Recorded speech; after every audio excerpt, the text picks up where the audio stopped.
Je me tenais dans ma cuisine à Queenan, regardant la brume ramper sur le Space Needle comme un lent fantôme gris. Le café dans ma tasse était devenu froid, une boue amère qui correspondait au goût métallique dans ma bouche. Il était 6 heures du matin, l'heure à laquelle je passais habituellement à cataloguer le silence de ma maison. Mais aujourd'hui, le silence était lourd. J'avais l'impression qu'il appuyait contre mes côtes, rendant difficile de prendre une profonde inspiration. Le radiateur sifflait dans le coin, un son rythmique et solitaire qui était devenu mon seul compagnon depuis que j'avais pris ma retraite de la bibliothèque. J'avais passé 40 ans parmi les murmures feutrés des livres, organisant les histoires des autres, mais je n'avais jamais réalisé à quel point il était terrifiant que votre propre histoire s'arrête tout simplement.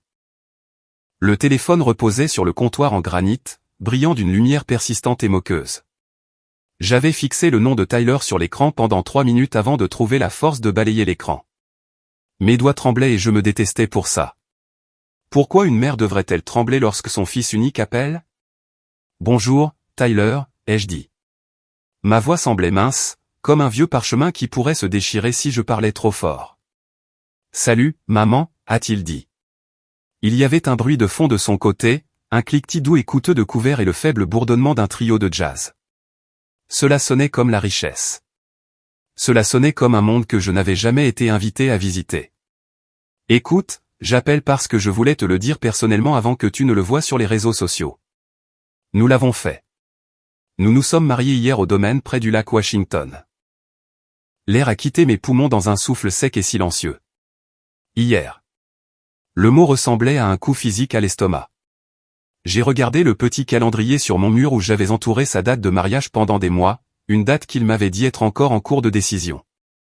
J'avais acheté une robe, une simple soie bleu marine que je pensais ne pas l'embarrasser. Elle était toujours suspendue dans mon placard, enveloppée de plastique. Un linceul pour un fantôme qui ne marcherait jamais. « Vous vous êtes mariés » ai-je murmuré. Hier. Tyler s'est raclé la gorge. Je pouvais entendre l'hésitation, la froideur calculée qu'il avait apprise de Chloé et de sa famille. Nous avons décidé de garder ça intime, maman. Les Montgomery. Eh bien, ils avaient une vision très spécifique de l'événement. Ils voulaient une certaine atmosphère, haut de gamme, cohérente, tu sais. Ils pensaient qu'avoir trop d'invités de milieux différents perturberait le déroulement. Les parents de Chloé étaient simplement plus dignes d'être dans ce cercle pour la cérémonie. Ils comprennent les nuances de ces choses. C'était une cérémonie privée pour les gens qui correspondaient vraiment à l'esthétique. Digne. Le mot a résonné dans mon esprit, rebondissant sur les murs de ma cuisine.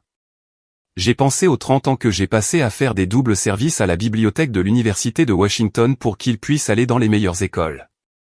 J'ai pensé aux hivers où je portais le même manteau usé jusqu'à la corde pour qu'ils puissent avoir les dernières baskets, le dernier ordinateur portable, la vie d'un garçon qui n'a jamais connu le goût de la pauvreté. J'ai pensé à la nuit où son père est mort d'une crise cardiaque dans cette même cuisine, et comment j'ai tenu Tyler dans mes bras pendant 12 heures d'affilée, lui promettant que je serais son ancre, qu'il ne serait jamais seul. J'avais été assez digne pour payer sa vie, mais je n'étais pas assez digne pour le voir en commencer une nouvelle. Je vois, ai-je dit. Je n'ai pas pleuré. La douleur était trop profonde pour les larmes. C'était une sensation froide et engourdissante qui commençait dans ma moelle et se propageait vers l'extérieur. Tu ne pensais pas que je correspondrais à l'esthétique. Ce n'est pas comme ça, maman, a-t-il dit, sa voix s'élevant avec une irritation défensive familière. N'en fais pas un drame. C'était une décision logistique. Nous allons organiser un petit brunch pour les parents éloignés plus tard cet été. Tu y seras invité. Ce sera plus à ton niveau, moins de pression. Un petit brunch, les restes de son affection. J'ai regardé mes mains, la peau tachetée par l'âge, les ongles courts et pratiques. C'étaient les mains qui avaient nettoyé ses sols, qui avaient tourné les pages de 1000 histoires du soir, qui avaient méticuleusement économisé chaque centime dans un fonds en fiducie qu'il avait vidé dès qu'il a eu 25 ans. Est-ce que Chloé est heureuse ? Ai-je demandé. Je ne savais pas pourquoi je m'en souciais. C'était peut-être juste la bibliothécaire en moi, voulant m'assurer que la fin était au moins ordonnée. Elle est radieuse, a dit Tyler, et je pouvais entendre l'adoration sincère dans sa voix, le genre qu'il me réservait quand il avait 10 ans. Mais écoute, maman, il y a une autre raison pour laquelle j'appelle. Le mariage était spectaculaire, mais il y a eu un petit accroc avec le financement. Les Montgomery. Ils ont eu quelques problèmes avec leur liquidité à la dernière minute. Certains comptes offshore ont été gelés pour un audit de routine. Ce n'est rien de grave, juste une question de timing. J'ai fermé les yeux. Je savais ce qui allait arriver. C'était un scénario que j'avais lu trop de fois. Le lieu et le traiteur doivent être réglés avant midi aujourd'hui, a-t-il poursuivi. Le total est de 65 000 $. J'ai dit à Claude de ne pas s'inquiéter, que ma mère me soutiendrait toujours. C'est juste un prêt. Évidemment, une fois que les Montgomery auront réglé leur audit, ils te rembourseront avec intérêt. Je viens d'envoyer la facture à ton email. Tu peux faire un virement depuis ton compte de retraite, n'est-ce pas? C'est urgent, maman. Le gérant du lieu est vraiment chiant à ce sujet. 65 000 $. Le chiffre flottait dans l'air comme un lourd rideau. C'était presque exactement ce qu'il me restait dans mon fonds de retraite complémentaire. C'était mon filet de sécurité, l'argent que j'avais mis de côté pour ne pas avoir à lui demander de l'aide quand mes genoux finiraient par lâcher ou quand le toit de cette vieille maison commencerait à fuir. Il demandait ma survie pour payer une fête à laquelle je n'étais pas assez bien pour assister. J'ai vérifié mon ordinateur portable. L'email était là, une pièce jointe d'un organisateur de mariage de luxe de Bellevue. Le logo était en relief, élégant, et le total en bas était écrit dans une police sans empattement net qui rendait la dette presque belle. 65 000 $.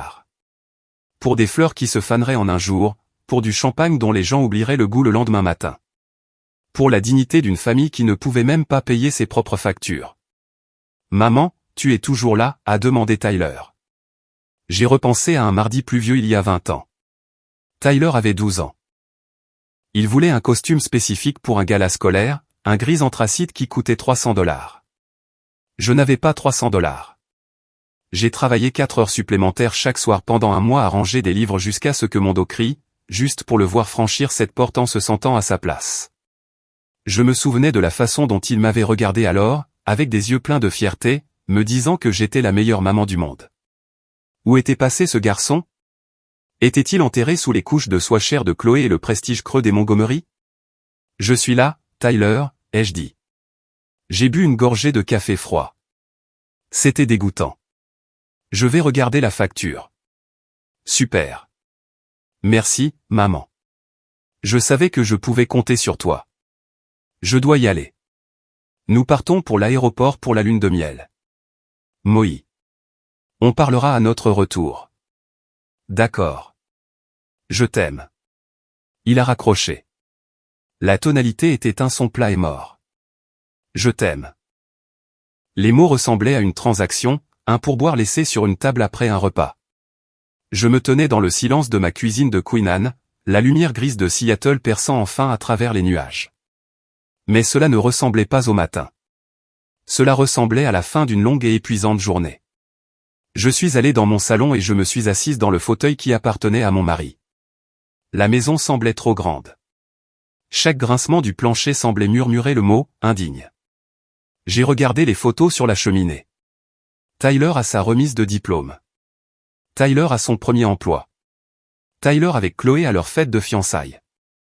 Une fête où j'avais été relégué à une table dans un coin près de la cuisine, hors de la vue des invités importants. J'avais souri. Puis je m'étais dit que c'était comme ça maintenant. J'avais excusé sa négligence comme de l'ambition. J'avais excusé sa froideur comme de la maturité. Mais 65 000 $ n'était pas une demande d'aide. C'était une exigence de sacrifice. Il voulait que je paie pour le privilège d'être effacé. Il voulait que je finance le cercle même qui m'avait exclu. J'ai rouvert l'email.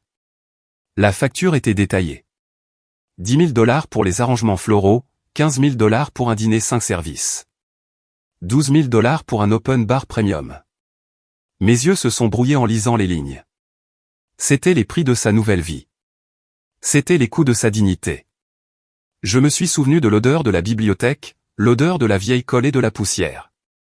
Je me suis souvenu des centaines de milliers de livres que j'avais portés au fil des ans, de leur poids dans mes bras. J'avais construit une vie de labeur tranquille et constant. J'avais construit un foyer d'honnêteté et de courage. Et mon fils avait transformé tout cela en une monnaie qu'il pouvait dépenser pour des gens qui méprisaient les mains mêmes qu'il avait nourries. Je suis allé au placard et j'ai sorti la robe en soie bleu marine. J'ai enlevé la housse en plastique. Le tissu était doux, cher, d'un bleu profond comme le Puget Sound par temps clair. J'avais passé des semaines à trouver les bonnes chaussures, les bonnes boucles d'oreilles en perles. J'avais imaginé le moment où je le verrais se tenir à l'autel. J'avais imaginé le regard d'amour dans ses yeux quand il verrait sa mère au premier rang. J'ai jeté la robe par terre. Elle s'est écroulée en un tas de soie inutile et magnifique. J'ai réalisé alors que je n'étais pas une personne pour eux. J'étais une ressource. J'étais un plan B. J'étais la fondation silencieuse et invisible sur laquelle ils se sentaient en droit de construire leur tour.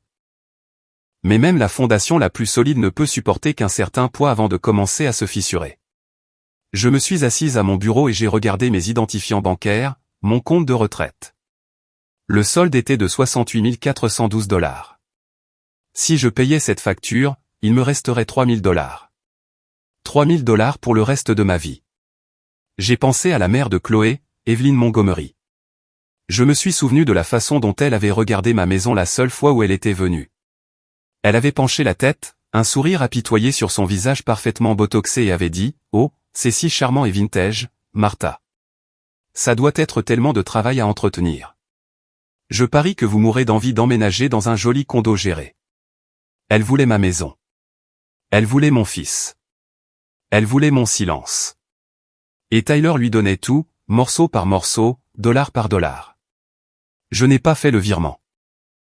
J'ai fermé l'ordinateur portable et je suis retourné à la cuisine.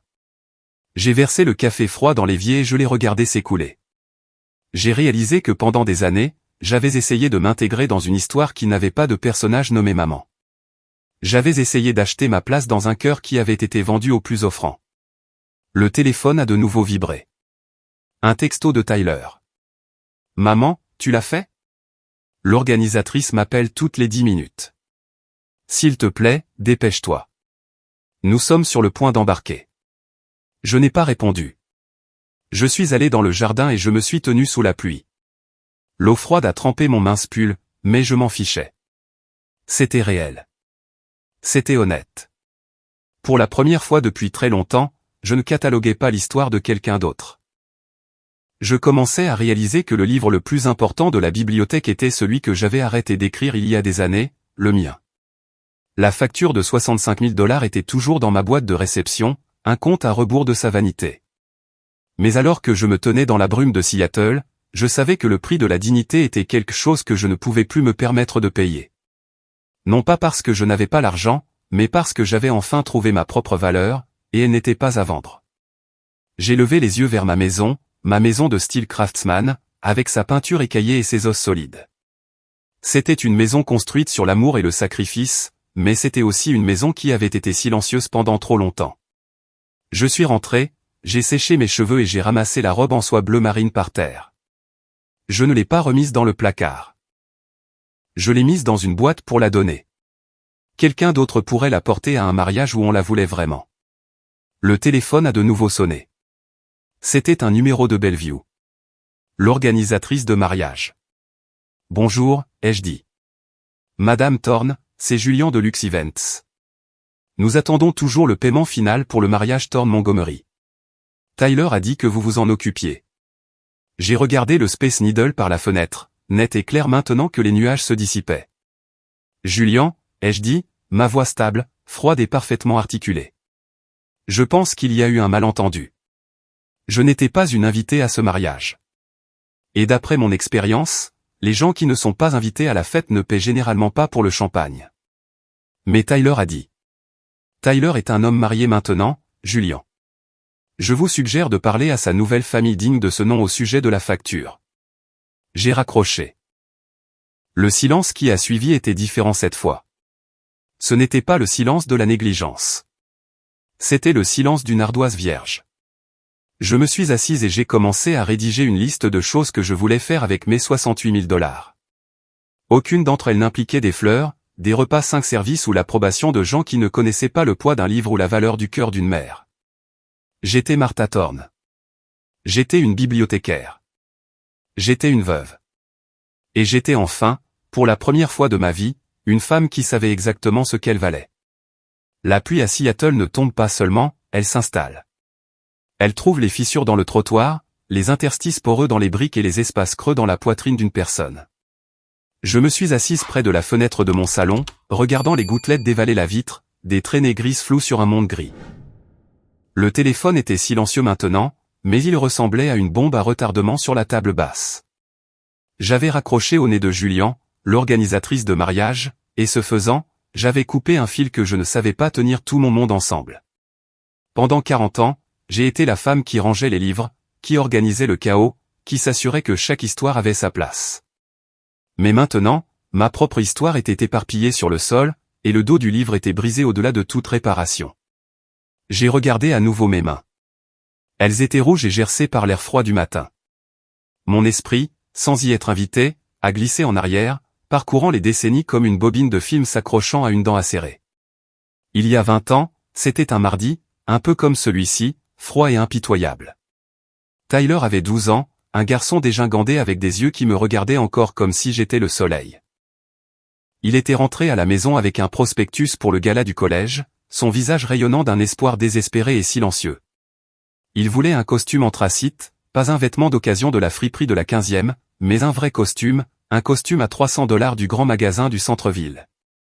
Je me souvenais du poids de mon solde bancaire ce soir-là, $14. Je ne lui ai pas dit non. Je ne lui ai jamais dit non. J'ai pris un deuxième emploi pour ranger les retours tardifs à la bibliothèque de l'Université de Washington et 3 heures de plus à récurer la graisse des bouches d'aération dans un dîner près du canal. Je me souvenais de l'odeur de ce dîner. De l'huile rance et du détergent bon marché collé à ma peau, une odeur que je n'ai jamais pu tout à fait faire disparaître. J'ai travaillé jusqu'à ce que mon dos ressemble à un assemblage de charnières rouillées. J'ai travaillé jusqu'à ce que mes yeux me brûlent à cause des néons et de la fine poussière de 1000 vieux livres. Et quand je suis finalement entré dans ce magasin et que j'ai compté les billets de 20 et de 10 froissés, je me suis senti comme une reine. Je me souvenais de son allure dans ce costume anthracite. Il se tenait dans ce même salon, ajustant sa cravate dans le miroir, le torse bombé d'une dignité nouvelle. Il s'est tourné vers moi, les yeux humides d'une gratitude enfantine non filtrée, et a murmuré « Maman, tu es la meilleure. Un jour, je t'achèterai un château. Je ferai en sorte que tu n'aies plus jamais à travailler. » Ce garçon était un fantôme maintenant. Il avait été remplacé par un homme qui voyait mes 30 ans de labeur non pas comme un cadeau, mais comme une condition préalable. Il avait été remplacé par un homme qui pensait que mon fonds de retraite n'était qu'une autre étagère de livres qu'il pouvait brûler pour se tenir au chaud. Le téléphone a vibré. Une notification a clignoté. C'était un email de Tyler, mais l'objet n'était pas des excuses. C'était « instructions urgentes de virement bancaire ». Je l'ai ouvert. L'audace du texte a rendu la pièce plus petite. Maman. Julian a dit qu'il y avait eu un malentendu.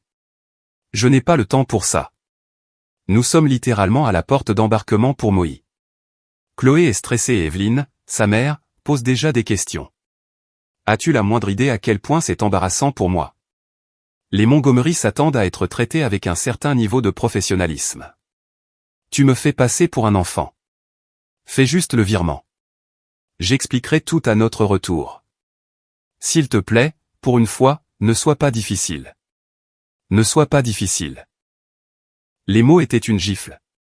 J'étais difficile parce que je ne voulais pas me ruiner pour une fête à laquelle je n'étais pas digne d'assister. J'ai repensé à la fête de fiançailles il y a 6 mois. Le domaine des Montgomery à Bellevue était un monument de verre et d'égo. J'avais porté ma plus belle robe à fleurs, celle que j'avais gardée pour les occasions spéciales. Quand je suis entré, Evelyn Montgomery m'a regardé comme si j'étais une tache sur son sol en marbre immaculé. Elle ne m'a pas présenté aux invités. Elle ne m'a pas offert une place à la table principale. Au lieu de cela, un serveur m'avait guidé vers une petite table ronde nichée derrière une grande fougère près des portes battantes de la cuisine. C'est plus calme ici, Martha, avait murmuré Evelyn, son sourire n'atteignant pas ses yeux. Nous pensions que vous seriez plus à l'aise loin de l'agitation. C'est beaucoup de nuances sociales à gérer, n'est-ce pas? J'étais restée assise là pendant 4 heures, regardant mon fils rire avec des hommes en smoking sur mesure, le regardant porter un toast à un avenir qui n'incluait pas la femme qui avait récuré la graisse pour son costume. Je l'avais vu jeter un coup d'œil vers ma table une fois, un rapide regard honteux avant de se tourner à nouveau vers Chloé, enterrant son héritage dans un verre de champagne millésimé. J'étais restée silencieuse à ce moment-là. Je m'étais dit que c'était pour son bonheur. Je m'étais dit que le travail d'une mère était d'être le pont, même si les gens qui le traversaient ne regardaient jamais les pierres en dessous. Mais le pont s'effondrait maintenant. Je me suis levé et je suis allé à la cuisine, mes mouvements raides. J'ai regardé la théière sur la cuisinière, celle que Tyler m'avait achetée pour Noël il y a 5 ans, le dernier cadeau qu'il m'avait fait qui n'était pas une demande d'argent. C'était une chose bon marché, probablement achetée dans une pharmacie sur le chemin du retour, mais je l'avais chérie.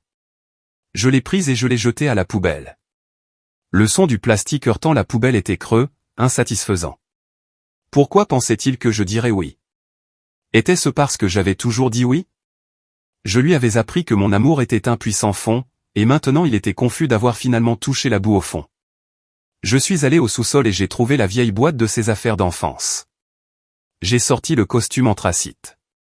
Il était minuscule maintenant, une version miniature de l'homme qu'il était devenu. Le tissu était raide, le mélange de polyester bon marché rêche sous mes doigts. Je me suis souvenu des ampoules à mes pieds de ce travail au dîner. Je me suis souvenu de la façon dont mon cœur s'était envolé quand il avait dit qu'il m'aimait. J'ai réalisé avec une clarté écrasante que je l'avais élevé pour être un consommateur de mon âme. J'avais été si occupé à le protéger du monde que je ne lui avais jamais appris à faire partie du mien. Le téléphone a de nouveau sonné. Cette fois, ce n'était pas un texto. C'était un appel de Tyler. Je savais qu'il était à l'aéroport. Je savais qu'il arpentait probablement près de la fenêtre, regardant les avions, son visage crispé d'une rage gâtée. J'ai répondu. « Maman, c'est quoi ce bordel ?» a-t-il crié. Sa voix était brute, dépouillée du vernis poli qu'il utilisait habituellement. Julien m'a rappelé. Il a dit que tu refusais de payer. Il a dit que tu lui avais dit de parler au Montgomery. As-tu la moindre idée de ce que tu as fait? Evelyne est juste là. Chloé est dans les toilettes en train de pleurer. C'était censé être le plus beau jour de notre vie, et tu es en train de le gâcher pour un stupide virement bancaire. Le plus beau jour de ta vie, Tyler, ai-je dit, ma voix semblant étrangère à mes propres oreilles. Elle était stable. Elle était froide. C'était la voix d'une bibliothécaire disant à un usager bruyant de partir. Je ne saurais pas. Je n'étais pas là. Oh, pour l'amour de Dieu, on en a déjà parlé. C'était une cérémonie intime. Il ne s'agissait pas de toi, maman. Pourquoi dois-tu toujours tout ramener à tes sentiments? Les Montgomery sont des gens de statut. Ils ont une réputation à maintenir. Si cette facture n'est pas payée, ça va faire le tour des blogs mondains de Seattle. Chloé sera humiliée. C'est ce que tu veux? Humilier ta belle-fille pendant sa lune de miel? Ma belle-fille, ai-je répété. La femme qui ne m'a pas adressé un seul mot en 3 mois. La femme qui a regardé ma maison comme si c'était une décharge. Je ne pense pas qu'elle s'inquiète de mon opinion, Tyler. Elle s'inquiète de l'image. Et toi aussi. Maman, paie juste cette fichue facture. Je te rembourserai. Je le jure. Vide juste le compte complémentaire. Tu n'as même pas besoin de cet argent en ce moment. Tu es assise dans une maison entièrement payée. Tu as ta pension. Tu es égoïste, Martha. Tu es incroyablement égoïste. Égoïste. Le garçon que j'avais porté. Le garçon que j'avais abrité. Le garçon pour qui j'avais eu 3 emplois. Il me traitait d'égoïste parce que je voulais garder assez d'argent pour acheter mes propres provisions quand j'aurais 80 ans. J'ai regardé le Space Needle par la fenêtre, une aiguille de lumière acérée perçant le ciel gris. Tyler, ai-je dit, et le silence de l'autre côté était lourd de son attente de ma reddition. J'ai rangé 100 000 livres dans ma carrière. J'ai organisé les pensées des génies et des sots. Et tu sais quel est le thème le plus courant dans chaque tragédie? Je me fiche des livres en ce moment, maman. Le thème est l'ubris, ai-je poursuivi en l'ignorant. La croyance que vous êtes le centre de l'univers et que tout le monde n'est qu'une note de bas de page dans votre histoire. Toi et les Montgomery, vous vous croyez dignes. Vous pensez que la richesse est synonyme de caractère. Mais la dignité n'est pas quelque chose que vous achetez avec une facture de traiteur de 65 000 $. C'est quelque chose que vous gagnez par la loyauté. C'est quelque chose que vous gagnez en étant présent pour les gens qui ont été présents pour vous. As-tu fini ta leçon? Parce que la porte d'embarquement ferme. J'ai fini il y a longtemps, Tyler. J'ai fini au moment où tu m'as dit que je ne correspondrais pas à l'esthétique de ton mariage. J'ai fini au moment où tu m'as demandé de financer une vie qui m'exclut. Je ne paie pas la facture. Ni aujourd'hui. Ni à ton retour. Jamais. Tu es morte pour moi, a-t-il sifflé. Le venin dans sa voix était si pur qu'il m'a donné la chair de poule. J'espère que tu apprécieras ton argent, maman. J'espère qu'il te tiendra chaud dans cette vieille maison poussiéreuse quand tu seras toute seule. Parce que tu as perdu ton fils. Pour 65 000 $. Tu as perdu ta seule famille. Non, Tyler, ai-je dit. Une seule larme se libérant enfin et roulant sur ma joue. Non pas de tristesse, mais d'un profond sentiment de soulagement. J'ai perdu mon fils il y a longtemps. Je n'avais juste pas réalisé qu'il avait été remplacé par un étranger jusqu'à ce que l'étranger me demande les économies de ma vie. Profite de Moïse. J'espère que le champagne en valait la peine. J'ai raccroché. Je n'ai pas attendu sa réponse. Je n'ai pas attendu d'entendre l'appel d'embarquement en arrière-plan. J'ai éteint le téléphone et je l'ai posé face contre le comptoir. Le silence est revenu dans la cuisine, mais il ne semblait plus lourd. Il semblait propre. J'ai regardé le calendrier sur le mur. J'ai pris un marqueur rouge, et je n'ai pas seulement barré la date. J'ai arraché la page et je l'ai jetée à la poubelle. Je suis allé au salon et je me suis rassise dans le fauteuil. J'ai senti le poids physique des souvenirs de ce dîner, de la bibliothèque, des longues nuits de rangement. J'avais passé tant d'années à essayer de m'assurer que Tyler était digne aux yeux du monde. Je l'avais poli, habillé et financé jusqu'à ce qu'il brille. Mais dans ma hâte de le faire ressembler à un chef-d'œuvre, j'avais oublié de vérifier si la toile était creuse, et elle l'était. C'était un homme creux, rempli uniquement du prestige emprunté d'une famille qui ne payait même pas ses propres factures de traiteur. J'ai regardé les photos sur la cheminée. J'ai vu les visages des Montgomery en arrière-plan de la photo de fiançailles. Evelyn avec son sourire chirurgical crispé, son mari Arthur avec ses yeux froids et calculateurs. C'était une famille d'illusions. C'était une famille qui vivait à crédit et de vanité. Et Tyler avait échangé la dévotion à toute épreuve d'une mère pour une place à leur table chancelante. J'ai réalisé alors que la dignité dont Tyler parlait sans cesse était une dette qui ne pourrait jamais être réglée. Si j'avais payé les 65 000 $ aujourd'hui, il y aurait eu une autre facture demain, un acompte pour une maison à Laurelhurst, un SUV de luxe, les frais de scolarité d'une école privée pour des enfants à qui on apprendrait à avoir honte de leur grand-mère. Je me serais vidé goutte à goutte, et à la fin, je serais toujours assise derrière la fougère à la fête, invisible et non invitée. La pluie a commencé à s'abattre sur la maison maintenant, une vraie tempête de Seattle. Le vent hurlait à travers les avant-toits de ma maison de Queen Anne, secouant les vieilles fenêtres. Je me suis levé et je suis allé à la cuisine. J'ai réalisé que j'avais faim. Je n'avais pas mangé depuis l'appel. Je me suis préparé un repas simple, du pain grillé avec de la confiture et une tasse de thé frais. Ce n'était pas un dîner 5 services. Ce n'était ni haut de gamme ni cohérent. Mais c'était à moi. En mangeant, j'ai pensé au mariage. J'ai imaginé le moment où les Montgomery découvriraient que la facture était toujours impayée. J'ai imaginé Julian appelant le domaine, exigeant le paiement. J'ai imaginé le regard sur le visage d'Evelyn quand elle réaliserait que ses audits offshore ne couvriraient pas le coût des fleurs. J'ai ressenti une petite étincelle sombre de satisfaction, mais elle s'est rapidement estompée en une paix fatiguée. Leur drame n'était plus mon catalogue. Leurs histoires n'étaient plus sur mes étagères. J'étais Martha Thorne. J'avais 68 000 $. J'avais une maison qui sentait le vieux bois et la pluie. Et pour la première fois en 30 ans, je n'attendais pas qu'un garçon rentre à la maison pour me dire que j'étais le soleil. J'étais mon propre soleil. J'étais ma propre encre. J'ai regardé la robe en soie bleu marine dans la boîte près de la porte. J'avais passé tellement de temps à m'inquiéter du déroulement et de l'atmosphère d'un monde qui ne voulait pas de moi.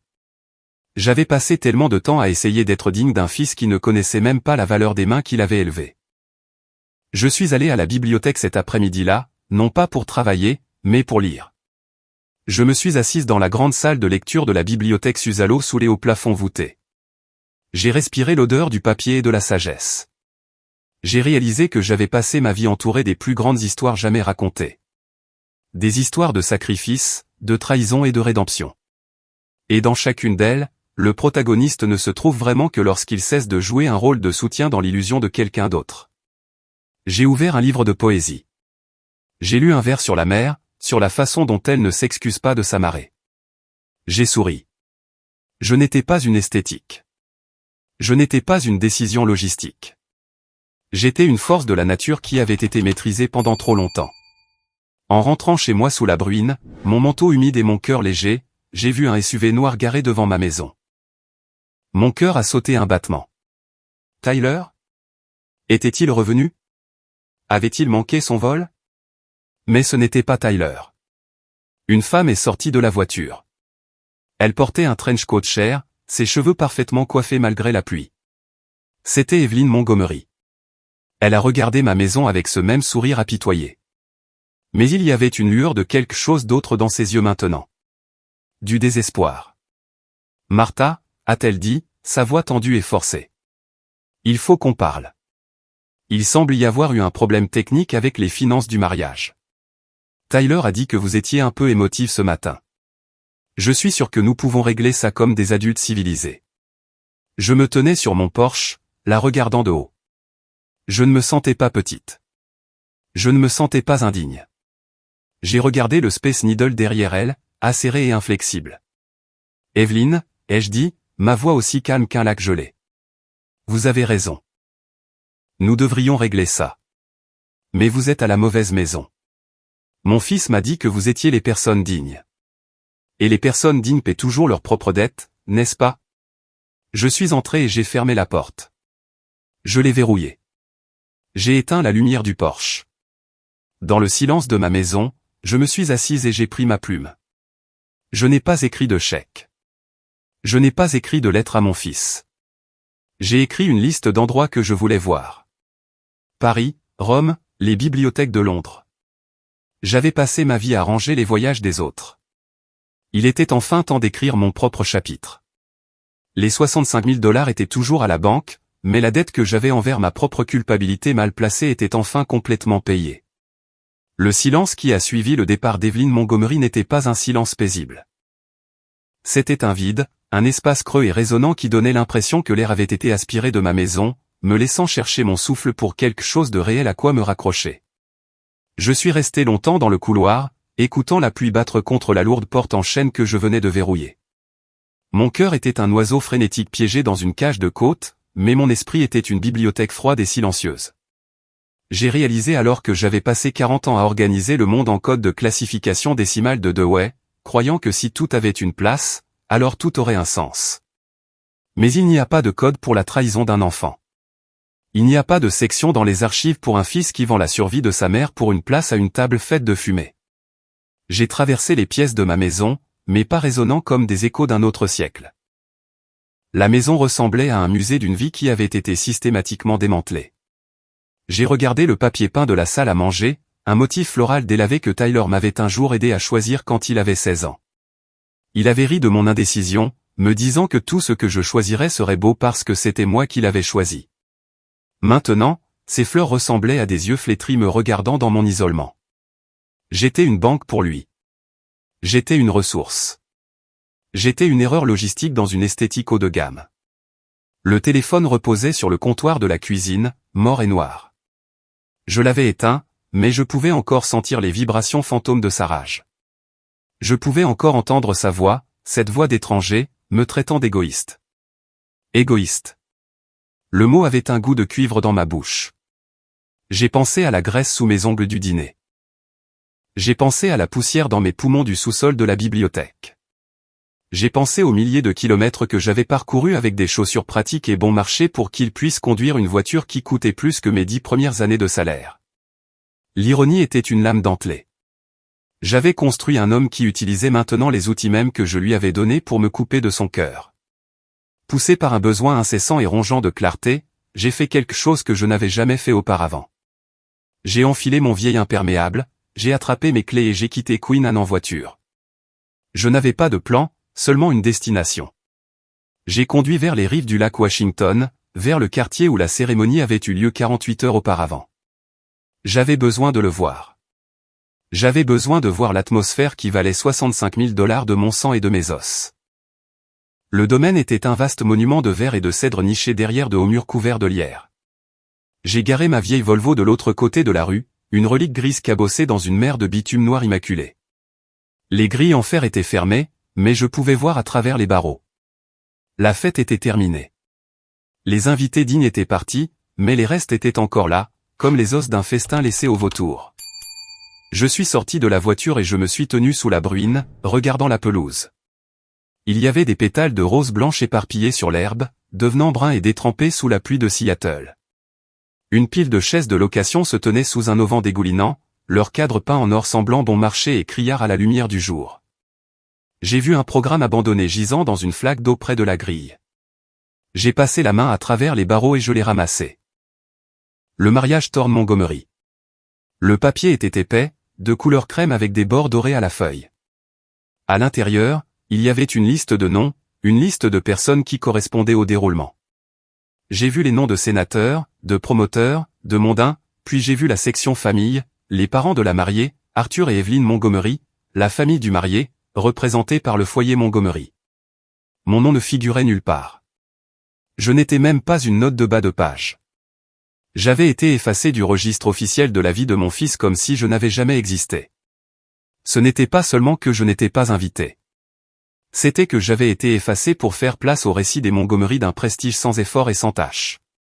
Ils voulaient un marié venu de nulle part, un homme qui avait jailli tout formé d'un monde de statut, pas un garçon qui avait été élevé dans une bibliothèque par une veuve aux mains gercées. Je suis resté là, serrant le programme détrempé, et j'ai senti une fureur froide et profonde s'installer dans mon estomac. Ce n'était pas la rage chaude du matin. C'était la fureur d'une bibliothécaire, le genre que l'on ressent quand on réalise qu'un volume précieux a été intentionnellement dégradé. J'ai regardé le domaine, les hautes fenêtres dont Tyler s'était vanté, et j'ai vu la vérité creuse de la chose. C'était le château qu'il m'avait promis quand il avait 12 ans. Il l'avait acheté, mais il m'avait enfermé à l'extérieur des grilles. J'ai conduit pour rentrer chez moi dans un état second, les essuie-glaces de ma voiture cliquetant comme un métronome pour mon chagrin. Mais en passant devant l'université de Washington, une pensée a vacillé dans mon esprit. L'instinct d'une bibliothécaire. Si les Montgomery étaient si riches, s'ils étaient si dignes, pourquoi leur liquidité était-elle gelée pour un audit de routine? Pourquoi Evelyn Montgomery se tenait-elle sur mon porche sous la pluie, suppliant presque pour 65 000 $? Les audits de cette ampleur n'arrivent pas au stable. Ils arrivent au chancelant. Quand je suis rentré chez moi, je ne suis pas allé me coucher. Je suis allé dans mon petit bureau et j'ai ouvert mon ordinateur portable. J'ai passé 40 ans à faire des recherches pour des gens qui ne savaient pas comment regarder sous la surface. Je savais comment naviguer dans les registres publics, les évaluations fiscales, les archives des litiges. J'ai commencé à chercher le nom d'Arthur Montgomery. Cela m'a pris 4 heures. Plus j'allais en profondeur, plus l'esthétique commençait à se décoller comme du papier peint bon marché. Arthur Montgomery n'était pas un promoteur. C'était une coquille vide. Il possédait une série de sociétés holdings qui étaient un enchevêtrement de dettes et de litiges. J'ai trouvé un avis public de saisie sur une propriété à Laurelhurst, le quartier même où Tyler et Chloe prévoyaient d'acheter une maison. J'ai trouvé un privilège fiscal de l'IRS de près d'un demi-million de dollars. Et puis j'ai trouvé la preuve la plus révélatrice. Une poursuite intentée par une entreprise de traiteurs en Oregon il y a 6 mois pour non-paiement des services rendus. Les Montgomery n'étaient pas riches. C'étaient des escrocs. C'était une famille de fantômes vivant dans un château de cartes, essayant désespérément de trouver une nouvelle fondation sur laquelle construire. Et ils l'avaient trouvé en mon fils. Ils avaient vu son ambition, sa fin d'un monde qu'ils ne comprenaient pas, et ils l'avaient préparé pour être la prochaine ligne de crédit. Les 65 000 $ n'étaient pas pour un accro. C'était le seul moyen pour eux de maintenir l'illusion en vie un jour de plus. Ils utilisaient mon fonds de retraite pour payer le masque qu'ils portaient en me regardant de haut. Je me suis rassise dans mon fauteuil, la lumière bleue de l'écran se reflétant dans mes lunettes. La trahison me semblait encore plus lourde maintenant. Tyler n'avait pas seulement choisi une nouvelle famille. Il avait choisi un mensonge. Il avait échangé la vérité à toute épreuve et taché de graisse de ma vie pour une fantaisie dorée et creuse. Et la partie la plus déchirante était qu'il ne le savait probablement même pas. Ou pire, il le savait. Et il était si désespéré d'appartenir à cette fantaisie qu'il était prêt à ruiner sa propre mère pour empêcher le mensonge de voler en éclats. J'ai regardé le Space Needle par la fenêtre, une silhouette acérée et froide dans la nuit. La pluie s'était arrêtée, laissant un brouillard épais qui obscurcissait la ville. J'avais l'impression d'être au fond d'un puits profond et sombre. Le vide était absolu. Mon fils était parti, perdu dans un monde d'ombre et de dettes. Ma maison était vide. Mon compte en banque était intact. Mais mon cœur était une ruine. J'ai pensé au brunch que Tyler avait mentionné. Plus à ton niveau. Il voulait que je vienne dans un restaurant bon marché dans quelques mois, après que les paillettes se soient dissipées, pour qu'il puisse me tapoter la tête et me dire que j'étais toujours sa mère. Il voulait me tenir en laisse avec de la culpabilité et de l'affection pendant que lui et Chloé jouaient à la maison dans un monde qu'ils ne pouvaient pas se permettre. Le téléphone a vibré. Je l'avais rallumé. Une erreur d'habitude. C'était un texto de Tyler. Maman, Evelyne m'a dit ce que tu as dit. Je n'arrive pas à croire que tu aies été si cruel avec elle. Elle essaie de t'accueillir dans notre cercle, et tu l'as jetée dehors comme un chien. Nous sommes à Maui maintenant. Mais Chloé n'a pas arrêté de pleurer. Le lieu menace d'envoyer la facture au recouvrement. Si ça arrive, notre crédit est ruiné avant même qu'on ait commencé. Tu me détestes vraiment à ce point? Est-ce que 65 000 $ sont plus importants pour toi que l'avenir de ton fils unique? Envoie juste l'argent, s'il te plaît. Je t'en supplie. Ne laisse pas les Montgomery nous voir comme ça. Ne laisse pas les Montgomery nous voir comme ça. Il ne s'inquiétait pas pour moi. Il s'inquiétait de sa position dans un château de cartes. Il craignait que les escrocs ne réalisent qu'il n'était pas un puits aussi profond qu'ils l'avaient espéré. Je n'ai pas répondu. Je ne le pouvais pas. Les mots étaient une fumée épaisse et étouffante dans ma gorge. Je suis allé à la cuisine et je me suis tenu au-dessus de l'évier, fixant le siphon. Je me suis souvenu d'un jour où Tyler avait 8 ans. Il était tombé de son vélo et s'était écorché le genou jusqu'à l'os. Je l'avais porté sur 3 pâtés de maison pour rentrer, mon propre dos me faisant mal, et j'avais nettoyé la plaie, lui disant que ça laisserait une cicatrice, mais qu'il en serait plus fort. Il m'avait regardé avec une confiance si absolue, un amour si pur. Où était ce garçon? Était-il toujours là, enterré sous la fierté et la soie, ou les Montgomery l'avaient-ils systématiquement effacé, tout comme ils avaient effacé mon nom du programme du mariage? La prise de conscience de sa transformation complète m'a frappé avec la force d'un raz-de-marée. Je me suis effondré sur le sol de la cuisine, mes genoux heurtant le linoléum avec un bruit sourd. J'ai pleuré alors, pas des pleurs doux et féminins, mais un hurlement rauque et guttural qui a résonné dans la maison vide. J'ai pleuré pour le garçon qui voulait m'acheter un château. J'ai pleuré pour la veuve qui avait eu 3 emplois. J'ai pleuré pour la bibliothécaire qui croyait que chaque histoire avait une fin juste. J'ai pleuré jusqu'à ce que ma gorge soit à vif et que mes yeux soient si enflés qu'ils ne pouvaient plus s'ouvrir. J'étais au fond du puits. J'étais dans le vide. La maison semblait se refermer sur moi. Chaque livre sur les étagères, chaque photographie sur la cheminée, chaque souvenir dans les coins était un rappel d'un échec que je ne pouvais nommer. Je lui avais tout donné. Et ce faisant, je lui avais donné le pouvoir de me détruire. J'avais été si occupé à être son ancre que je n'avais jamais réalisé qu'il était un navire qui voulait couler. Je suis resté par terre pendant des heures, le froid du linoléum s'infiltrant dans mes os. J'ai regardé les ombres des arbres danser au plafond, déformées par les lampadaires extérieurs. J'avais l'impression d'être un fantôme dans ma propre vie.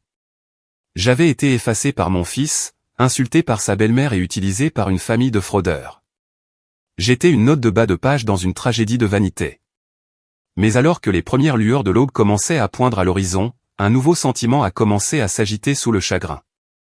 Ce n'était pas de l'espoir, pas encore.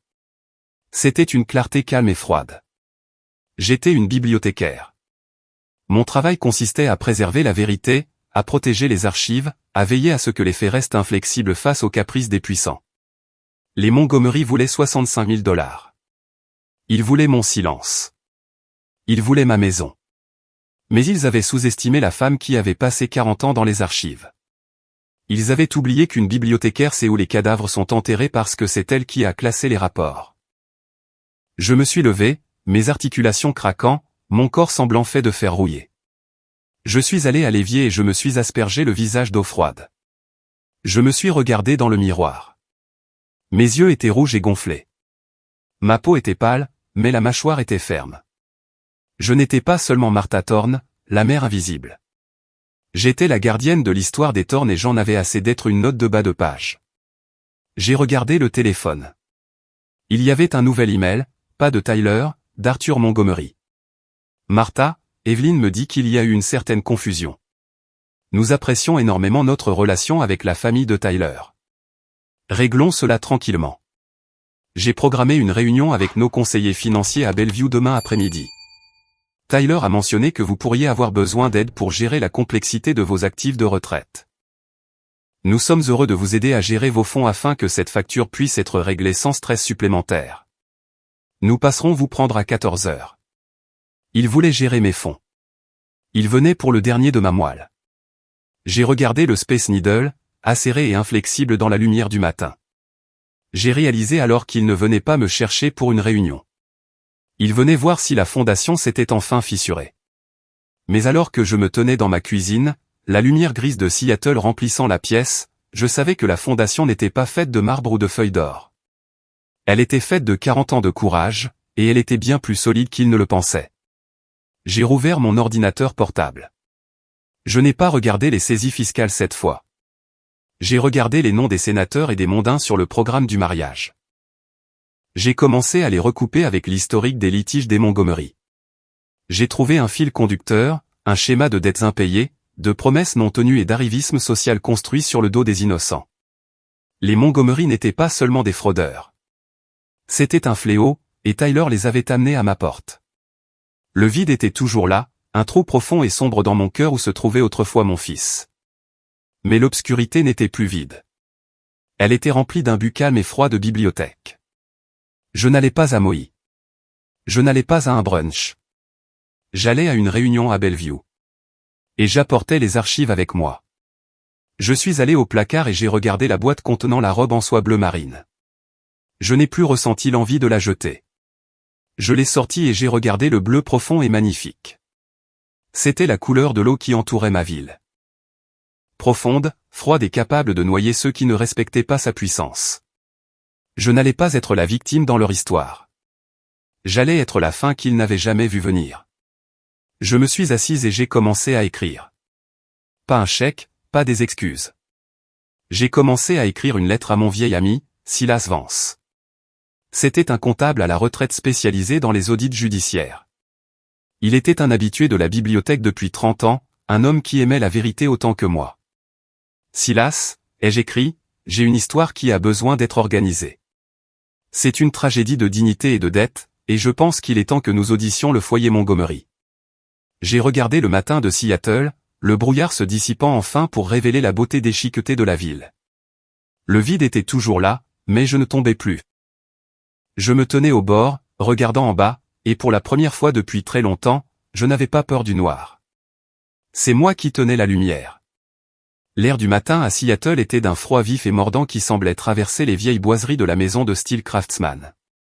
Je me tenais dans ma cuisine, regardant la vapeur s'élever de mon thé, les yeux fixés sur l'allée. J'avais passé les dernières heures de l'obscurité à fouiller les archives numériques. Mais maintenant, alors que la lumière grise s'emparait enfin de la ville, j'avais besoin d'un témoin.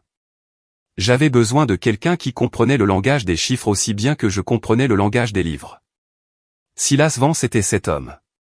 Il avait 75 ans maintenant, un expert comptable judiciaire à la retraite qui avait passé 30 ans à venir à la bibliothèque tous les mardis à 14 heures pour lire les journaux financiers. Nous avions partagé 1000 conversations tranquilles au fil des décennies, deux personnes qui trouvaient du réconfort dans l'ordre des choses, lui dans les registres et moi dans les étagères. Quand sa berline bleue rouillée est entrée dans l'allée à 8 heures, j'ai senti une lueur de quelque chose que je n'avais pas ressenti depuis des jours. Ce n'était pas de l'espoir, pas exactement, mais c'était un terrain solide, un pont en construction au-dessus du vide. Silas est sorti de la voiture, ses mouvements lents et délibérés, une épaisse mallette en cuir à la main. Il a levé les yeux vers ma maison, puis vers moi debout sur le porche, et il a fait un seul signe de tête solennel. Il savait. Il ne connaissait pas encore les détails, mais il connaissait le poids d'une histoire qui avait mal tourné. « Martha » a-t-il dit en atteignant la dernière marche. Sa voix était comme des feuilles sèches, cassantes, mais claires. Vous aviez l'air d'une femme qui avait trouvé un fantôme dans les rayons quand vous avez appelé hier soir. J'ai trouvé tout un cimetière, Silas, ai-je répondu en reculant pour le laisser entrer. S'il vous plaît, la bouilloire est sur le feu. Nous nous sommes assis à la lourde table en chêne de ma salle à manger, la table même où j'aidais Tyler à faire ses devoirs, la table où j'étais resté assise en silence pendant 48 heures. Silas n'a pas demandé de préambule. Il a simplement ouvert sa mallette et a posé son propre ordinateur portable, ses doigts planant au-dessus des touches avec la mémoire musculaire d'un homme qui avait passé sa vie à chasser la vérité cachée entre les lignes. Je lui ai tendu le programme de mariage détrempé que j'avais ramassé au domaine du lac Washington et les impressions des litiges que j'avais trouvés. La nouvelle famille de Tyler, ai-je dit, ma voix à peine un murmure. Les Montgomery. Ils disent qu'ils sont des gens de statut. Ils disent qu'ils sont dignes. Silas a ajusté ses lunettes, ses yeux se plissant en scannant les noms. Il n'a pas parlé pendant longtemps. Le seul son était le tic-tac de l'horloge de grand-père dans le couloir et le faible bourdonnement du trafic sur la 15e avenue. Je l'ai regardé travailler, son front se plissant alors qu'il accédait à des bases de données que je ne connaissais même pas. Le silence de la maison semblait différent avec Silas là. Ce n'était plus le silence de la négligence. C'était le silence d'un laboratoire. Statut, a finalement murmuré Silas, un sourire sombre effleurant ses lèvres. C'est un mot fascinant, Martha. Dans le monde financier, le statut n'est souvent qu'une couche de peinture chic sur un mur en ruine. Vous avez trouvé les saisies fiscales, n'est-ce pas? L'IRS ne se soucie pas de l'esthétique. Il se soucie du fait qu'Arthur Montgomery n'a pas payé un centime d'impôt sur le revenu personnel depuis 2019. Est-ce aussi grave que je le pensais? Ai-je demandé. Silas a tourné l'ordinateur portable vers moi. C'est pire. Ils ne sont pas seulement fauchés, Martha. Ils sont insolvables. Ce domaine où ils ont organisé le mariage, ce n'est pas le leur. Il appartient à une société du Delaware contre laquelle Arthur est actuellement poursuivi pour mauvaise gestion. Ils ont essentiellement squatté un actif de l'entreprise pour mettre en scène une fantaisie. L'audit offshore que Tyler a mentionné. Ce n'est pas un audit. C'est un ordre de gel d'un tribunal des faillites des îles Caïmans. Ils sont un vide, Martha. Un trou noir qui a consommé les actifs de quiconque a été assez sot pour croire à leurs mensonges. J'ai senti le sang quitter mon visage. Mon fils ne s'était pas seulement marié dans une famille de snobs. Il s'était marié dans un syndicat d'échecs. Et j'étais la prochaine cible. Ils veulent 65 000 $ pour le traiteur et le lieu, ai-je dit. Ils ont dit à Tyler de me demander un prêt. Silas a laissé échapper un rire court et sec. Un prêt? C'est précieux. Martha, si vous leur donnez cet argent, vous n'en reverrez jamais un centime. Non pas parce qu'ils ne veulent pas vous rembourser, mais parce qu'ils n'ont rien avec quoi vous rembourser. Chaque dollar qu'ils ont est réclamé par une centaine de créanciers différents. Ils ne cherchent pas un prêt. Ils cherchent un donateur. Ils cherchent une mère qui aime assez son fils pour s'immoler par le feu pour le tenir au chaud. J'ai regardé le papier peint floral, le motif délavé que j'avais autrefois aimé. J'ai pensé à Tyler au téléphone me traitant d'égoïste. J'ai pensé à lui à l'aéroport, sa voix pleine de l'arrogance d'un étranger. Il croyait au mensonge. Il voulait le mensonge si désespérément qu'il était prêt à voir sa mère comme la méchante de son histoire juste pour garder les Montgomery comme les héros. La prise de conscience était une douleur physique, une douleur aiguë dans mes articulations. Il n'était pas seulement une victime de leur escroquerie. Il était complice de sa propre illusion. Ils viennent ici à 14 heures, ai-je dit à Silas, Evelyn et Arthur. Ils ont dit qu'ils voulaient gérer mes fonds. Ils veulent m'aider à gérer mes actifs de retraite. Les yeux de Silas se sont aiguisés. Ils en veulent à la maison, Martha. Un craftsman à Queen Anne, entièrement payé. Pour des gens comme les Montgomery, ce n'est pas une maison. C'est une garantie. Ils veulent mettre leur nom sur l'acte de propriété ou vous convaincre de prendre une hypothèque inversée dont ils peuvent tirer profit. Ils sont désespérés et les gens désespérés sont très doués pour faire croire qu'ils vous rendent service. Je me suis levé et je suis allé à la fenêtre. Le Space Needle était une aiguille d'acier froid contre les nuages. J'ai réalisé alors que ma dignité, la chose dont Tyler parlait sans cesse, n'avait jamais été quelque chose qui me manquait. C'était quelque chose qui leur manquait. J'avais une vie d'intégrité, de labeur tranquille, de 40 ans de service. J'avais une maison qui avait été achetée avec des salaires honnêtes. J'avais une histoire qui était documentée dans les archives de la bibliothèque et dans le cœur des gens que j'avais aidés. C'est moi qui étais digne. C'est eux qui étaient vides. Que dois-je faire, Silas? Ai-je demandé. Je ne suis qu'une bibliothécaire. Silas s'est levé et s'est approché de moi. Il a posé une main sur mon épaule, son contact léger mais ferme. Vous n'êtes pas seulement une bibliothécaire, Martha. Vous êtes une femme qui sait comment trouver n'importe quoi. Vous êtes une femme qui sait que l'information est la seule monnaie qui ne se dévalue jamais. Nous n'allons pas leur donner un chèque. Nous allons leur tendre un miroir. Nous avons passé les 4 heures suivantes à nous préparer. Silas m'a montré comment organiser les documents en une séquence tactique. Nous n'avions pas seulement des saisies fiscales. Nous avions les noms des autres maires qu'ils avaient escroqués. Nous avions les détails de la poursuite des traiteurs en Oregon. Nous avions la preuve du squat sur le domaine de l'entreprise. Silas m'a aidé à rédiger une série de questions. Des questions conçues pour éplucher les couches de l'esthétique jusqu'à ce que la pourriture soit exposée à la lumière. Pendant que nous travaillions, j'ai senti l'étincelle de respect de soi qui avait vacillé sous la pluie commencer à grandir en une flamme froide et stable. J'ai regardé les photos sur la cheminée, et pour la première fois, je n'ai pas vu un fils que j'avais perdu. J'ai vu un homme qui avait fait un choix, et les choix ont des conséquences. Je n'allais plus être le pont silencieux. J'allais être le mur qui heurterait enfin. Vous devez porter la robe, a dit soudainement Silas en montrant la boîte près de la porte. La robe de mariée, ai-je demandé, confuse. Celle que je n'ai pas été invité à porter. Celle que vous vous êtes achetée, a-t-il corrigé. Portez-la. Pas pour eux. Pour vous. Montrez-leur que vous n'êtes pas une relique vintage à gérer. Montrez-leur que vous êtes la maîtresse de cette maison et que votre valeur n'est pas une décision logistique. J'ai hésité. Puis j'ai hoché la tête. Je suis monté à l'étage et j'ai mis la robe en soie bleu marine. Elle tombait parfaitement, le tissu frais contre ma peau. J'ai mis les perles. Je me suis regardé dans le miroir et je n'ai pas vu une veuve assise dans une maison attendant d'être seule. J'ai vu une femme qui avait survécu à la graisse du dîner et à la poussière de la bibliothèque. J'ai vu une femme qui était armée de la vérité. Je suis redescendu et Silas s'est levé, un regard d'admiration sincère dans les yeux. Martha Thorne, a-t-il dit doucement. Vous avez l'air de la fin d'un livre très important. J'ai l'impression d'être le début d'un livre, Silas, ai-je répondu. Il est parti à 13h30, laissant son ordinateur portable et un dossier de documents sur la table. Je serai dans ma voiture au bout de la rue, a-t-il dit. Si vous avez besoin de moi, ouvrez simplement la porte d'entrée, mais je ne pense pas que vous en aurez besoin. Vous avez passé 40 ans à ranger les histoires du monde. Vous savez exactement comment celle-ci se termine. Je me tenais au centre de mon salon, le silence de la maison maintenant rempli d'une énergie électrique et tactique. J'ai regardé l'horloge, 13h45. À 14h, les Montgomery arriveraient dans leur SUV noir.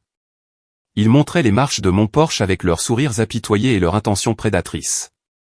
Ils essaieraient de me gérer. Ils essaieraient de transformer ma retraite en leur liquidité. J'ai réalisé alors que les mots de Tyler, les Montgomery sont des gens de statut, étaient la tragédie ultime. Il avait confondu la renommée avec l'excellence et la richesse avec la valeur. Il avait regardé la feuille d'or sur le programme et n'avait pas vu le papier détrempé en dessous. Il avait voulu une mère qui était une esthétique, mais il avait une mère qui était une chambre forte. Et aujourd'hui, la chambre forte allait s'ouvrir.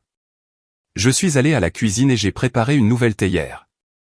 J'ai sorti les tasses, les bonnes, celles qui étaient dans ma famille depuis des générations. Je ne sentais plus les vibrations fantômes du téléphone. Je ne sentais plus le poids de l'étiquette indigne de Tyler. Je me sentais comme une bibliothécaire qui avait enfin trouvé le volume manquant dans une longue collection dormante. J'étais prête. En entendant le crissement des pneus sur l'allée à exactement 14h, je n'ai pas bronché. Je me suis tenu près de la fenêtre et j'ai regardé Evelyn Montgomery sortir du SUV. Elle portait un manteau différent aujourd'hui, un manteau en laine de couleur crème qui coûtait probablement plus que ma première année de salaire de bibliothécaire. Arthur était avec elle, un homme grand qui se tenait avec la confiance raide et artificielle de quelqu'un qui n'avait jamais réellement mérité la pièce dans laquelle il entrait. Il ressemblait à une couverture de magazine. Il ressemblait à l'avenir que Tyler voulait. J'ai pris une profonde inspiration, lissant la soie bleu marine sur mes hanches. J'ai senti le poids des perles autour de mon cou, un poids qui ressemblait à une armure. Je suis allé à la porte d'entrée et je l'ai ouverte avant qu'il ne puisse sonner. Martha, a dit Evelyn, sa voix un tri de chaleur artificielle. Elle m'a regardé, ses yeux s'écarquillant légèrement en voyant la robe et la fermeté de ma mâchoire. Oh, vous êtes ravissante. Allons-nous quelque part? Oui, Evelyn, ai-je dit, ma voix sonnant comme le son profond et régulier des cloches de la bibliothèque. Nous allons avoir une conversation sur la dignité. veuillez entrer. Ils sont entrés dans ma maison, leurs yeux balayant immédiatement la pièce, évaluant la valeur des meubles, l'état de la peinture, les liquidités d'une femme qu'ils pensaient avoir déjà conquise. Je les ai guidés vers la salle à manger, vers la table où les dossiers de Silas étaient disposés comme un plan de bataille. « Tyler est si inquiet pour vous, Martha, » a dit Arthur, s'asseyant sans attendre qu'on l'y invite. « Il nous a dit que vous aviez du mal avec les finances du mariage.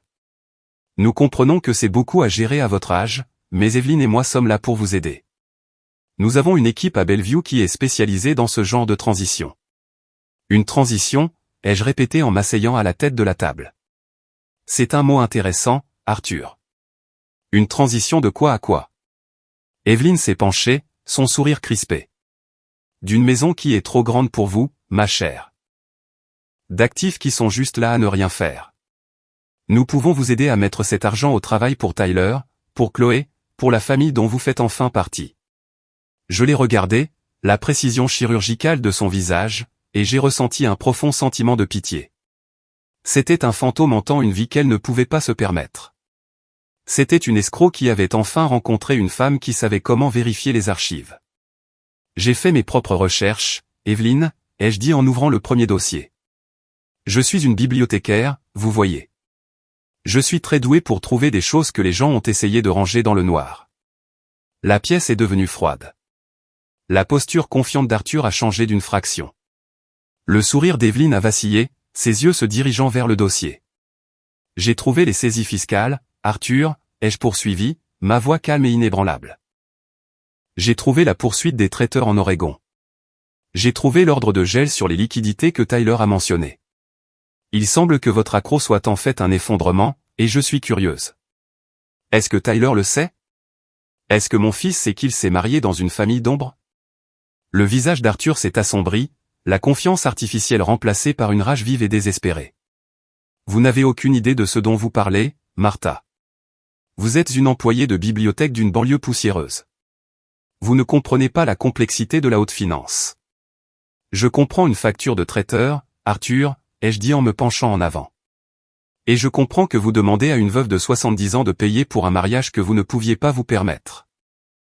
Je comprends que vous essayez de voler ma maison pour payer votre vanité, et je comprends que ma dignité est quelque chose que vous ne pourrez jamais vous permettre.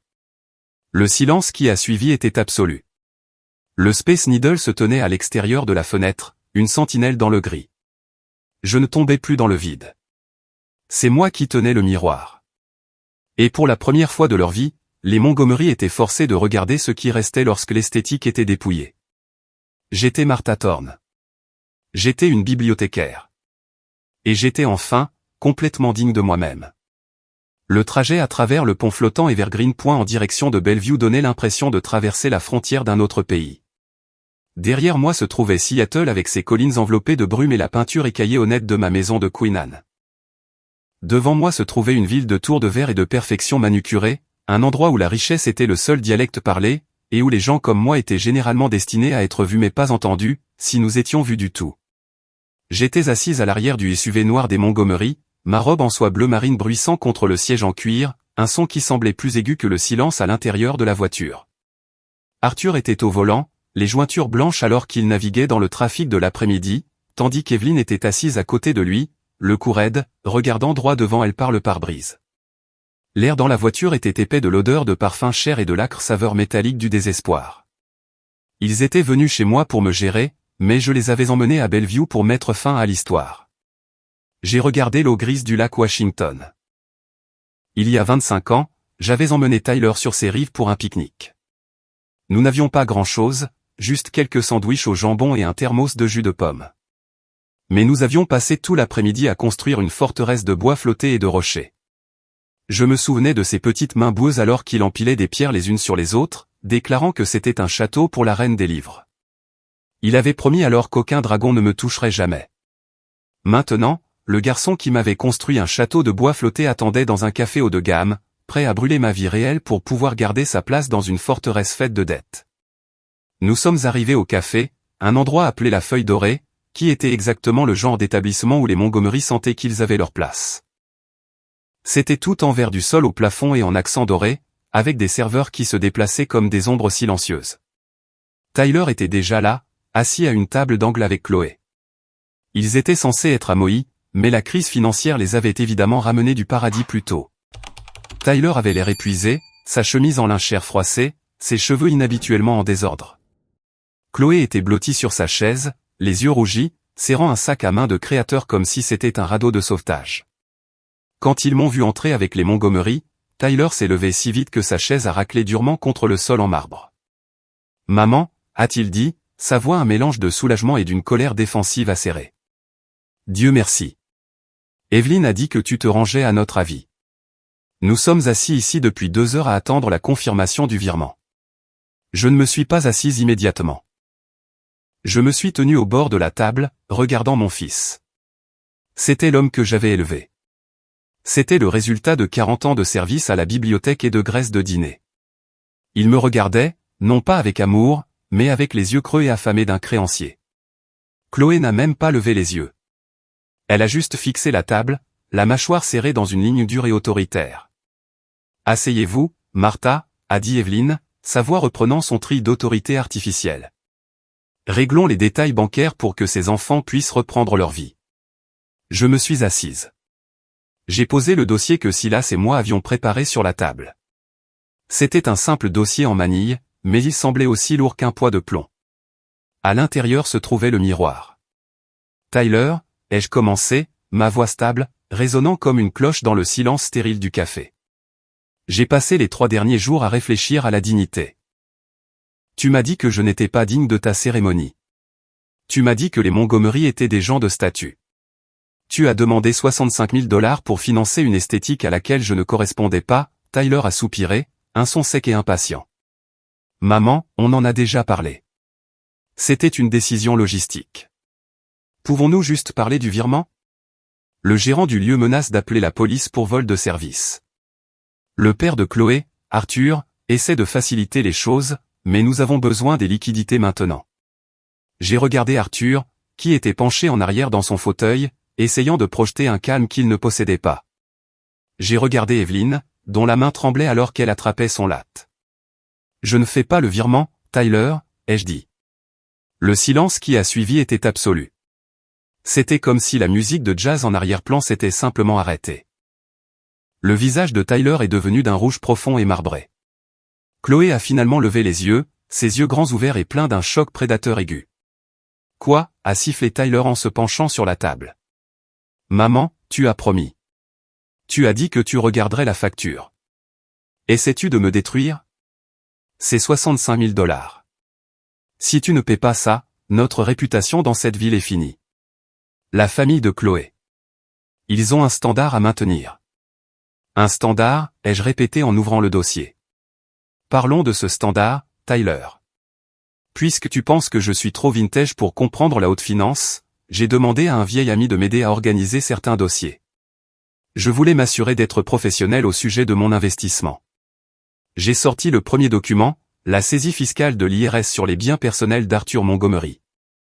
Je l'ai fait glisser sur la table vers Tyler. Arthur n'a pas payé d'impôt sur le revenu depuis 4 ans, Tyler, ai-je dit, ma voix calme mais inflexible. Ces liquidités ne sont pas gelées pour un audit. Elles n'existent pas. Elles n'ont pas existé depuis très longtemps. Tyler a regardé le papier, ses yeux parcourant les chiffres. Il a regardé Arthur, puis de nouveau moi. Ça doit être une erreur. Une erreur de bureau. Il n'y a pas d'erreur de bureau dans les archives, Tyler, ai-je dit. J'ai sorti le document suivant, l'avis de saisie pour la propriété de Laurelhurst. La maison que vous prévoyez d'acheter, celle qu'Evelyne a dit être une tradition familiale. Elle est en saisie depuis février. Les Montgomery ne sont pas tes bienfaiteurs, mon fils. Ils se noient, et ils t'ont emmené dans l'eau pour pouvoir utiliser ta mère comme une bouée. Chloé s'est levé, son visage un masque de fureur. Comment osez-vous? Vous êtes une employée de bibliothèque. Vous n'êtes rien. Vous n'avez pas le droit de fouiller dans nos affaires privées. Tyler, dis-lui d'arrêter. Dis-lui de payer la facture et de partir. Asseyez-vous, Chloé, ai-je dit, sans même élever la voix. L'autorité de 40 ans de gestion d'un espace public était dans cette commande. Elle s'est assise, la bouche ouverte dans un hoquet silencieux et choqué. J'ai regardé à nouveau mon fils. Ils ont squatté un actif de l'entreprise pour ton mariage, Tyler. Le domaine près du lac Washington n'est pas à eux. Ils sont poursuivis pour mauvaise gestion par la société holding du Delaware. Les 65 000 $ ne sont pas un prêt. C'est le coût d'un mensonge. Et tu voulais que je paie pour ça. Tu voulais que je vide ma retraite pour que tu puisses prétendre être quelqu'un que tu n'es pas pour des gens qui n'existent pas. Tyler fixait maintenant le dossier comme si c'était un serpent. Il a regardé Evelyn, qui s'était détournée, son visage caché derrière ses cheveux parfaitement coiffés.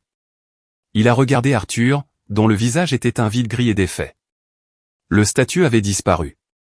L'esthétique avait été dépouillée, ne laissant que la réalité froide et dure de la dette. C'est vrai, a murmuré Tyler en regardant Arthur. Arthur, dis-moi que c'est un mensonge. Dis-moi qu'elle est juste difficile. Arthur n'a rien dit. Il a juste fixé son café, les épaules affaissées. La confiance artificielle s'était finalement complètement évaporée. C'est vrai, Tyler, ai-je dit. Et la partie la plus tragique n'est pas qu'ils sont fauchés. C'est que tu as cru que leur manque d'argent les rendait plus dignes que la mère qui a eu 3 emplois pour te mettre à l'école. Tu as pensé que parce qu'ils avaient l'apparence de la richesse, ils étaient meilleurs que la femme qui t'a donné la fondation même pour te tenir dans cette pièce. Maman, Je ne savais pas, a dit Tyler, sa voix se brisant. Il ressemblait à nouveau au garçon de 12 ans dans le costume anthracite, petit et perdu et désespéré d'appartenir. Je voulais juste faire partie de quelque chose de grand. Je voulais te rendre fier. Fier, ai-je demandé. Un seul rire sec s'échappant de mes lèvres. Tu pensais que je serais fier d'un fils qui cache sa mère derrière une fougère à une fête. Tu pensais que je serais fier d'un homme qui traite sa mère d'égoïste pour vouloir survivre. Tu as confondu le prestige avec la fierté, Tyler. Et ce faisant, tu as perdu la seule personne qui possédait réellement la pièce dans laquelle tu te trouvais. J'ai sorti de mon sac à main la facture de l'organisatrice de mariage, la demande de 65 000 $. Je l'ai placée sur la pile de saisie fiscale et d'avis de saisie. Tiens, ai-je dit en la faisant glisser vers lui. Je ne la paie pas. Je ne gère pas ton accro. Je suis une bibliothécaire à la retraite, Tyler. Mes liquidités sont pour ma maison, mes soins de santé et ma paix. Si tu veux financer cette fantaisie, tu trouves l'argent où tu dis la vérité au monde. Tu dis à Julian et au gérant du lieu que les dignes Montgomery sont insolvables. Tu dis à ta fiancée que le château qu'elle voulait est une ruine. Maman, s'il te plaît, a supplié Tyler en tendant la main vers la mienne. Je l'ai retirée. Son contact me semblait être la même pression froide et manipulatrice que les appels téléphoniques de Julian. Ils prendront la maison. Ils nous poursuivront en justice. Nos vies seront ruinées avant même qu'on ait commencé. Vos vies ont déjà commencé, Tyler, ai-je dit. Elles ont commencé par une trahison, et elles se poursuivent par une escroquerie. Si tu veux arranger les choses, tu commences par être honnête. Tu commences par regarder tes mains et réaliser qu'elles ne sont pas faites pour des flûtes de champagne qu'elles n'ont pas méritées. Elles sont faites pour le travail. Le même travail que j'ai fait pendant 40 ans. Je me suis levé. J'ai regardé Evelyn et Arthur Montgomery. Ils ne ressemblaient plus à des couvertures de magazines. Ils ressemblaient à des fantômes hantant une vie qui les avait déjà dépassés. Vous devriez partir, leur ai-je dit. Cette maison, ma maison à Queen Anne, n'est plus une ressource pour vos transitions. La dette de mon fils envers votre vanité est annulée, mais sa dette envers la vérité ne fait que commencer. Je vous suggère de trouver un moyen de payer les fleurs avant qu'elles ne pourrissent. Je me suis tourné vers Tyler. J'aime le garçon que tu étais, Tyler.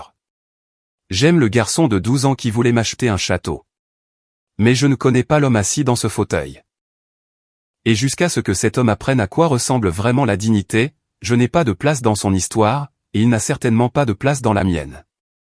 Je suis parti. Je n'ai pas regardé en arrière les accents dorés de la feuille dorée. Je n'ai pas regardé en arrière les larmes de Chloé ou la rage creuse d'Arthur. Je suis sorti du café et je suis entré dans la lumière vive et artificielle de Bellevue. Le SUV noir était toujours sur le parking, un monument à une vie à crédit, mais je n'en avais pas besoin. Je me suis dirigé vers l'arrêt de bus. Je me suis assise sur le banc, ma robe en soie bleu marine bruissant contre le plastique froid. J'ai regardé de l'autre côté du pont en direction de Seattle. Le Space Needle était d'un argent acéré et honnête contre les nuages. J'ai ressenti un profond sentiment de légèreté, comme si j'avais perdu une peau qui était trop serrée depuis des décennies. J'avais affronté le dragon, et ce n'était pas un monstre. C'était juste un homme dans un costume cher avec un compte en banque gelé. La guerre psychologique était terminée. J'avais rendu la facture. J'avais refusé la culpabilité. J'avais purgé le mensonge de ma vie. Et alors que le bus s'arrêtait, un bourdonnement de réalité ordinaire de la classe ouvrière, j'ai ressenti une joie profonde et silencieuse de bibliothèque. Je n'étais pas digne de leur cérémonie. Et Dieu merci pour ça. J'étais digne de la vérité. Je suis monté dans le bus et je me suis assise près de la fenêtre. J'ai regardé le dossier sur mes genoux, le miroir que je leur avais tendu. Silas avait eu raison. L'information était la seule monnaie qui ne se dévalue jamais. J'avais 68 000 $ à la banque. J'avais une maison qui n'appartenait qu'à moi. Et j'avais un cœur qui, enfin, après 40 ans à ranger les histoires des autres, commençait à battre pour lui-même. Je me suis souvenu de l'odeur de la bibliothèque une dernière fois. La poussière et la colle. J'ai réalisé que la raison pour laquelle j'aimais les livres était parce qu'ils avaient toujours un point culminant où la vérité devait être affrontée. Aujourd'hui était mon point culminant. Et la fin n'était pas une fête à 65 000 $. C'était une femme assise dans un bus, rentrant chez elle, dans une maison qui était la sienne, dans une vie qui était honnête, et dans un silence qui n'était plus un écho de négligence, mais un chant de liberté. La confrontation avait été une purge. Les Montgomery étaient partis. Tyler était laissé face aux conséquences de ses choix. Et moi, Martha Thorne, j'étais enfin, pour la première fois de ma vie, la seule auteure dans la pièce. J'ai sorti mon téléphone de mon sac à main. J'ai vu une douzaine d'appels manqués de l'organisatrice de mariage. J'ai vu une centaine de textos de Tyler. Je ne les ai pas supprimés. Je les ai simplement tous sélectionnés et archivés. Ils ne faisaient plus partie de ma collection actuelle. C'était juste de vieux volumes dans une section que je ne visitais plus. J'ai regardé le Puget Sound alors que le bus traversait le pont. L'eau était profonde, bleue et inflexible. Elle ne s'excusait pas de sa marée, et moi non plus. La dignité n'était pas une décision logistique. C'était un état d'être. Et je n'avais jamais été plus digne qu'à ce moment-là, assise dans une robe en soie bleu marine dans un bus public, retournant à la brume et à la vérité de ma vraie vie. Le trajet en bus pour retourner à Queen Anne a ressemblé à un lent et rythmé débridement de mon âme. Je me suis assise près de la fenêtre, regardant la ville de Bellevue se réduire à un amas de verre et d'ego dans le rétroviseur. Alors que nous traversions le pont, la vaste étendue grise du lac Washington s'étalait sous nous, sa surface agitée par le vent persistant. J'ai pensé aux 65 000 $ toujours sur mon compte. Pendant des années, j'avais gardé cet argent comme une relique sacrée, croyant que c'était la preuve finale de ma dévotion à l'avenir de Tyler. Je l'avais vu comme un pont que je construisais vers son bonheur. Mais aujourd'hui, j'ai réalisé que c'était en fait le prix de ma propre rançon. Je ne payais pas pour un mariage. Je payais pour rester prisonnière d'une histoire où j'étais la seule à suivre les règles. Je suis descendu du bus à 3 pâtés de maison de chez moi. La pluie s'était transformée en une fine bruine qui avait le goût du sel et du cèdre. J'ai marché lentement, ma robe en soie bleu marine humide à l'ourlet, les perles lourdes contre mon col. Je ne me sentais plus comme une victime. Je me sentais comme une survivante d'un naufrage qui avait enfin atteint le rivage et réalisé qu'elle n'avait pas besoin de la cargaison pour respirer. Le Craftsman avait l'air différent alors que je m'approchais. Ce n'était plus seulement une maison vintage ayant besoin d'être gérée. C'était une forteresse de vérité. Chaque écaille de peinture écaillée était la marque d'une année vécue avec intégrité. Chaque grincement du porche était une voix qui n'appartenait qu'à moi. Je suis entré et je n'ai pas allumé les lumières immédiatement. Je me suis assise dans l'obscurité du salon, écoutant la maison s'installer. Pour la première fois en 30 ans, le silence n'était pas un poids. C'était une toile. J'ai pensé à Tyler. Je me suis demandé s'il était toujours assis dans la feuille dorée, fixant les décombres de sa dignité. Je me suis demandé si Chloé avait cessé de pleurer assez longtemps pour réaliser que sa famille était une collection d'ombres. Une partie de moi, la mère qui avait récuré la graisse des bouches d'aération du dîner, voulait y retourner. Elle voulait tendre la main, payer la facture, réparer l'accroc pour que son garçon n'ait pas à sentir la morsure froide de la réalité. Mais cette mère était un fantôme maintenant. Elle était morte dans le café de Bellevue, enterrée sous le poids d'un fils qu'il avait traité d'égoïste pour vouloir exister. Une semaine s'est écoulée dans un ordre calme de bibliothèque. J'ai gardé mon téléphone éteint, rangé dans un tiroir de la cuisine. J'ai passé mes journées dans le jardin à tailler les rosiers qui avaient été négligés pendant les mois du drame du mariage. Silas est venu 2 fois. Nous n'avons pas beaucoup parlé des Montgomery. Nous avons parlé de ses petits-enfants, de l'histoire du Puget Sound et de la beauté pure et indéniable d'un registre qui s'équilibre enfin. Il m'a dit, autour d'une tasse de thé chaud, que l'organisatrice de mariage avait intenté une action en justice contre le domaine des Montgomery.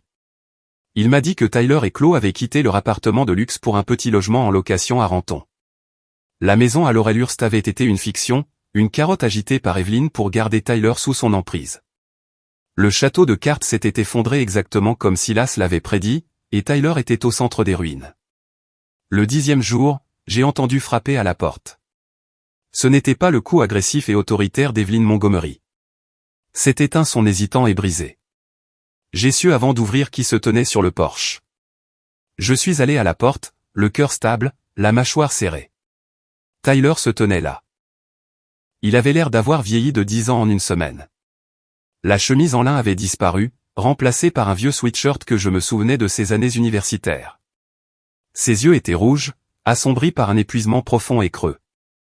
Il n'avait pas l'air d'un homme de statut. Il avait l'air d'un garçon qui avait enfin réalisé que le costume qu'il portait n'avait pas de poche. « Maman » a-t-il dit. Sa voix était cassée, dépouillée de l'arrogance de Bellevue. Je ne l'ai pas invité à entrer. Je me suis tenu dans l'embrasure de la porte, la maîtresse des archives Thorne, gardant l'entrée de ma vie. « Bonjour, Tyler. Je suis venu m'excuser » a-t-il dit en regardant ses chaussures. Tout ce que tu as dit était vrai. Arthur et Evelyn, ils font l'objet d'une enquête pour fraude. Le père de Chloé a utilisé mon nom sur certaines des sociétés holdings. Je pourrais être responsable d'une partie. L'organisatrice de mariage nous poursuit. Chloé, elle est partie. Elle a dit qu'elle ne pouvait pas être mariée à quelqu'un qui ne pouvait même pas fournir un style de vie de base. Elle est retournée chez sa tante en Californie.